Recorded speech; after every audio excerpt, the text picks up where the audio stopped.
Hello, everyone. We have our guest speaker here with us today, that's Kajori Bhatnagar. And you all are aware about the topic of the webinar for today. So, welcome to everyone, and let's get started with the session itself. So, I think Kajori, more than me introducing you, it's best that you tell us something more about yourself and specifically with respect to your journey for law till now and your about your college and your rank in LLM, because that is what our subject matter for this interview is, and of course everything about yourself. Okay. So, just like thanks Shweta, thanks for having me here today. So, let me begin with myself. I have done my bachelor's from University Institute of Legal Studies, Punjab University, and I have done my master's from National Law School, Bangalore. My LLM rank was 28, and right now I'm working as an assistant professor in the same department, that is University Institute of Legal Studies, Punjab University. And it's been over 5 years that I've been teaching, and I have just submitted my PhD thesis. So hopefully, should be a doctor soon. And right now, I think today it's a very nice and interesting topic. And one reason why I totally jumped onto this idea was that I had a couple of my own students who wanted to have an idea about this.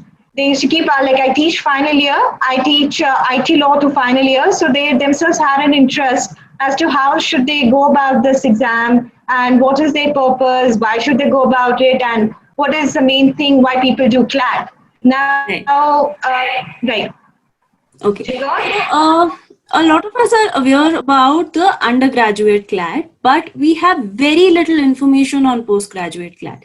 And a lot of us, when it comes to thinking about doing a master's after your BA LLB, you think that probably it is only meant for the teaching profession and might not be helpful otherwise. So would you want to tell us something about, one, what was your motivational factor behind taking up LLM, and why specifically CLAT LLM, when often we discuss these things that the traditional colleges, like you mentioned that you are from Delhi University, these colleges have had a good base so far as a master's degree for law is concerned. So would you like to put some light on how doing an LLM from a national law university can probably be more helpful for one's career? Okay, now Shweta, I knew this question would come up, so I would like to answer this question in three ways. Yeah. Okay, so first part, why people generally give CLAT, and one of the reasons they give is that a lot of PSUs recruit through CLAT. Right. So coming, I had rank 28. Okay, so now anybody who is in the first 30 has a fair chance of getting into a PSU. So Right. that is one objective that people have, because that is what PSUs generally give it also, that we are going to consider these particular ranks in the CLAT LLM, and these are the people we are going to consider. These are the people who would be shortlisted for the interview. This is one aspect. Now, coming to the second one, definitely a lot of times, and like I personally also feel at times what happens is that traditional universities, sometimes people feel that the exposure is maybe not enough. There are a lot of people who feel that probably traditional universities, somewhere where they are lacking is, I would not say when it comes to the study part, may not be that much of a difference, but of course, exposure makes a lot of difference. Yeah. National law school exposure is something else. Okay, it is just something that broadens your horizon, and it really opens up your mind to research, it opens up your mind to different things. And a lot of people have a perception that probably if they do a master's in, say, business laws, that's one of the most liked fields by the bachelor students, or the IPR. Like if you ask somebody, what do you want to specialize in, they'll say IPR. So a lot of people would want to specialize in something like this just to get into a corporate sector. Right. So a lot of people have a tendency to do that. Probably, just get economically sound. That is one of the aspects. Just to get a job, that is another aspect. Then, of course, there is one third aspect that I did not want to say, but just to put it on a very lighter way, just to get a label. Yeah. Okay. Okay. It's not just like citing the elephant in the room. Is just sometimes just getting the label, nothing else. No, it's trust me. If you ask me, I am pursuing a master's at a distance mode, and we are being very frank in this webinar. So I am doing a master's from distance mode, as she very rightly said, for a label. Yes, because it makes a difference that you get a degree. But that's where the difference lies, that when you are studying from a good college, that when you've gotten through CLAT and you've done your master's from there, your visibility so far as, and your approach and your exposure so far as the research scenario for the field of law in India is concerned, that becomes much better. So were you, from your point of view, considering that you are a professor already and you have just submitted your thesis, you're going to be a doctor very soon. So were you always very clear about teaching being the profession that you want to adopt? And was that one of the reasons why you went for an LLM? Not really. Not really. I had actually done my master's in human rights. My a little thought process was diverted towards this field, and I mostly wanted to work in this field, maybe get into UN, or maybe work in the in the legal aid clinics, or maybe just practice. I had a couple of criteria in this respect, but then the changing point happened was that as far as our program here in National Law School was concerned, we had this one trimester where we had to intern, and we had to intern at a different college. So I had gone to intern in Rajiv Gandhi National Law University here in Patiala. So I think that was something that changed a lot of my ideas. It's like the moment I entered the class and I was addressing the class, it actually, just gave it a thought that, this is something very, very different and very beautiful. And it made you feel that you're meant for this. You're meant for this, definitely. This was something else. Okay. So one of the reasons why we've already seen why doing an LLM becomes important for law. Now, would you like to tell us something about the process of getting a good rank so far as CLAT LLM is concerned? Because we all do realize that getting through LLM through the CLAT mode makes a lot of difference so far as your career progression is also concerned, because now it's a one course, which was not in India for a very long time. So now you can, after your 5 years of law, you can just do a 1 year LLM, and it makes a lot of, as Kajori very rightly pointed out, that it helps you towards your teaching career, if you want to go to the corporate sector, then it makes a difference. And definitely if you're going to join the PSU, then also it helps you up to a certain extent. So please tell us something about the preparation, how you started with it, and what should be the right mode of studying for the exam, or the right strategies that should be adopted. Okay, now again, this I would want to discuss it in a couple of, if you could just divide it, right? So understanding the fact that probably people now, especially in the final year itself, now when you come to your final year, I think a lot of universities, and for that matter, everywhere else, you have ample time to study. So that is the point, and that is the time you should go back to the basic subjects. There's something that most of the students are out of touch by the time they come to 5th year. Let's just say it, most of us are out of touch of contract, out of touch of jurisprudence. Let's just put it there, public international law, constitution. Yes, I would not say we're out of touch, because in some or the other way, we keep studying it, right? Tax, again, I think we generally do it in 4th or 5th year, so it is okay. So a couple of subjects, we could just keep revising them again and again. As far as you could take some subjects, like I was going by the pattern and the format that they're given now, this year's pattern, and this is precisely the way we had it when I had given CLAT. That was having descriptive questions. Now, as far as the descriptive questions part is concerned, the most important thing is that we should have a knowledge of current affairs. Now, current affairs year 2019 was a very, very eventful year. If you see, we had a lot of Supreme Court judgments. We had 370, then we had triple talaq, then we had a lot of other things happening, something that we should always have. And most important in all these judgments is that if we read the whole judgment, let's just read also the dissenting part. Because that is what helps you getting a critical analysis of a particular subject, and that's how you score very, very high as far as descriptive is concerned. Okay, so you should have the knowledge of both the parts. Now, coming back to certain subjects like family law is concerned, labor and industrial law is concerned, tax is concerned, and for that matter, to an extent, constitution is concerned. For them, Bail Act is enough. So you should have a latest edition of your Bail Act. And even now, for the ones who are appearing this year, they should just go through the BERACs very thoroughly and just note down a few couple of cases, Right. right?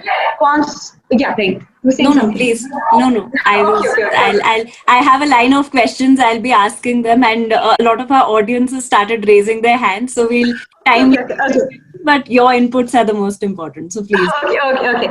Now, constitution, as far as the whole concept of maybe giving net also after that, because that is a requirement as far as your lecturership is concerned. Even for net, there are a couple of 40 to 50 cases of Constitution of India, which you will realize in a couple of your 5 years or the study that they keep Mhm. repeating. Like if you Right. have Keshananda Bharati, Menaka Gandhi, MC Mehta, Bhopal Gas, in those cases, you will have them everywhere.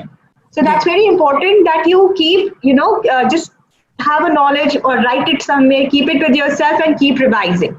That is Right. one aspect. Mhm. Now, administrative law, again, as a subject is concerned, some subjects like that, public international law or administrative law, they have principles, Right. right? So now, Mhm. like administrative law would have a principle like Wednesbury principle, or it will have rule of law, natural justice, separation of powers, things like that, and the cases related to that get important. So the Right. point is that all of the time you should just strategize yourself as to how you have to study a particular subject. Instead Mhm. of wasting your time and going by all of them, you should just strategize yourself, Right. right? Mhm. Jurisprudence has no solution. You will have to read the book, make a flow chart, and of the school especially. Mhm. Positivist में ये है, दूसरा वाला school ये है, Savigny saying this, you have no choice, but you will have to do this until you finally understand what jurisprudence is all about. So Right. this is what it is. And that's where my question comes. I remember when I was talking to you over phone, we had a good laugh over this. That when it comes to solving and remembering multiple choice questions, and this is something which is applicable to almost all competitive exams, let it be JEE, let it be UPSC, let it be CLAT, LLM entrance, any competitive exam which has any element of memory based learning in it, approach these multiple choice based questions, because so far as a descriptive answer is concerned, let's say you have your notes ready, so you just read them and revise them again and again, and you'll have some matter to go and write in the exam. But when it comes to MCQs, your memory becomes a very important tool. So how do you really make sure that you remember those plethora of case laws that are thrown upon you, and the optionals are so confusing that it becomes very difficult to find Very the. difficult. So how do you Yeah. go about something like that? Okay. Now, see, MCQs, if you go by, like, I was suggested by senior professors also, and like how they go about it is that you should keep practicing mock test papers. Okay. Okay. Now, at least they should be done, like they say, two papers a day. Mhm. Two more papers, like if you keep practicing, you keep having the idea about what the questions are going to be like. Right. Okay, so that is one part of it. That is keep practicing them. Another two part, what I actually feel is our picture memory is way sharper than just memorizing the whole book. Right. That's not easy. So it's easier to make a picture memory. And how you make a picture memory is by making a flow chart. Right. Okay, so that's one easier way of understanding that how you should go by your those multiple choice questions, right? Right. Because one aspect of it is like I have personally seen, especially when it comes to criminal law. Mhm. I made one of my students do that too, and this guy had just appeared for an exam. It helped him also. What I had made Mhm. him do was I made him write CRPC, the whole procedure. I said, Right. fine, close the book. He says, मुझे सब याद तो होता है, but जब मैं exam में जाता हूँ, मुझे सब भूल जाता है. I Hmm. think this happens with majority of people that you don't remember which section is saying what. I said, Right. okay, close your book, sit here with me, and now right from this first step itself, start calculating what the whole process is. You start with Mhm. an FIR with section, then you go for Right. a report with section, then you go for this with section. So instead of mugging it up, make a drawing. So once you've done this, you made a picture. Now that picture is embedded in your head, and you keep just revising that picture. It is like regular study of 6 hours or 7 hours a day is more fruitful than the end moment 10 hours a day. That's not going to help you. Right. And So keep that's practicing where, this, keep doing it. Yeah. and that's where my next question comes from. That how much time do you ideally, because most of us do not want to put an year's gap if we want to pursue our masters after our LLB, because we know that our LLBs mostly are 5 years, and some in some cases 3 years also, but it's a good academic studying, and putting a break in the middle of that does not is not always a very feasible option, because it gives you a sense of insecurity in terms of your career progression more than anything else. So could you just tell us about what is the right time to start your preparation, and what is the ideal time to prepare for this particular exam, and how much time should it take for your preparation to be complete? Within how much time should your preparation be complete and you should be ready to take the exam? See, I would say ideally for an exam preparation, if you really want to just give it a kind of a go, I would say 6 months is enough. But for me, I would say when you're in a final year, probably you should just keep revising your back courses. It is sometimes not about just giving your exams, just your LLM exams, but sometimes other exams also it may be helpful. So for me, I would suggest start with your final year itself. When you're in your final year, you should start brushing up. So again, I would stress on just one thing. It is not about putting those last 20 hours a day. It won't help you. So you're sitting last 2 months and saying ki bhai sab lockdown ho gaya hai, nothing else, we have nothing. I'm sounding very blunt, very odd, but then the truth is those last 20 hours, 2 months is not going to help. You should have, or at least this whole practice should have been done 6 months back. Your book should have been ready, your notes should have been ready. This is the time for just brush up. Right. Right? Just a practice. It happens with a lot of us that when we start to prepare for a competitive exam, we start with a lot of enthusiasm. So the first thing that we do is we go and buy all the books that are available on that particular subject matter. You would have a Arihant, you would have a Universal, you would have Tata McGraw-Hills, you would have all the books that are there on that particular subject. But slowly the momentum tries to sort of dries down. And you very rightly pointed out here that having your notes or making a set of your notes is very important. But then how do you begin with this note making exercise? Because a lot of us are of a lot of us law school journey has been the sorts where we have never opened those books. So like, where do you sort of finish that mental block, and you finally, how do you start making notes is a very tough question. Oh yeah, I totally address this, Shweta. I mean, I've been now teaching for 5 years, and trust me, I keep shouting in the class. There's something called as a book. Open it. You should see your textbook. People write textbooks. Do see that, but I think this generation doesn't really. This generation, oh my god.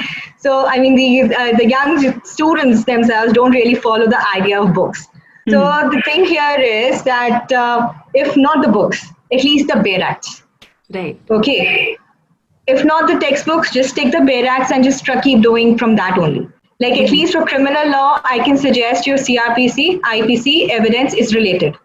Right. Right. Even whether you're studying for judiciary, you're studying for any other exam, your CRPC, CPC, IPC evidence is related. So you could always start from your bare act systems only.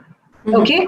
Now, again, there are but some subjects again, wahi wali baat aa jati hai, something like jurisprudence or something like public international law. Point is, you will have to go back to textbooks. There is no choice.